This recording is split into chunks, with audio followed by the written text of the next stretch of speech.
अस्सलाम वालेकुम। Drama serial लाडली जिसमें नाज़ो अपने बाप की वफ़ात का भरपूर फ़ायदा उठाती है और सब घर वालों को इमोशनली ब्लैकमेल करती है। वो अपने भाई उमर को इतना इमोशनली ब्लैकमेल करती है कि वो मरियम को तलाक दे दे और वो काफ़ी हद तक इसमें कामयाब भी हो जाती है। नाज़ो का मकसद सिर्फ़ और सिर्फ अपने भाइयों को उनकी बीवियों से अलग करना है, क्योंकि उसको ये ख्याल है कि इन बीवियों की वजह से मेरे इस घर में वैल्यू कम हो गई है। जब ये नहीं थी तो मेरे भाई मेरा बहुत ज़्यादा ख्याल रखते थे और मैं इस घर में बहुत नाज़ों से रहती थी, जबकि ऐसा नहीं है। नाज़ों के नाज नखरे उसकी भाभियां भी भरपूर उठाती हैं, लेकिन वो किसी तरह भी उनसे मुतमईन नहीं है। वो नाज़ो अपनी माँ से कहती है कि आप मेरा साथ दें, जिसपे उसकी माँ सबाहत बेगम कहती हैं कि इस तरह तुम्हारे भाइयों का घर ख़राब होगा। लेकिन नाज़ो कहती है कि मैंने कभी भी अपने भाइयों को नुकसान पहुँचाने की कोशिश नहीं की। मैंने हमेशा अपनी भाभियों को ही बुरा जाना है, क्योंकि वो तो बाहर से आई हैं और वही हमारे घर का सुकून बर्बाद करती हैं। और मेरी भाभियों ने मुझे मेरे भाइयों से दूर कर दिया है, इसलिए मैं उनसे नफरत करती हूँ।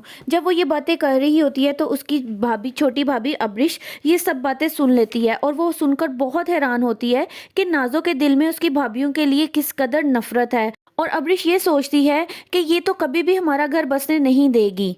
नाज़ो की वालदा सबाहत बेगम अरसल को अगले दिन समझाती हैं कि तुम्हारी बेगम ने इसको नफसियाती मरीज़ कहा और ये बात गलत है, जिस पर अरसल कहता है कि आपको चाहिए आप अपनी बेटियों को समझाएं। बेटियां तो मरियम भाभी जैसी होती हैं, जो इतना कुछ हो गया मगर उन्होंने इस घर की इज्जत का मान रखा। अरसल मरियम की तारीफ कर रहा होता है और कमरे में आती हुई नाज़ो ये सब बातें सुन लेती है। नाज़ो को ये अल्फाज अंगारों की तरह चुभते हुए महसूस होते हैं और इसका बस नहीं चल रहा होता कि वो मरियम भाभी को जान से मार दे। क्या सबाहत बेगम अभी भी नाज़ो का साथ देंगी या उसको समझाने की, उसको सुधारने की कोशिश करेंगी? मजीद मालूमात जानने के लिए मेरी वीडियोस को लाइक करें और चैनल को सब्सक्राइब करें।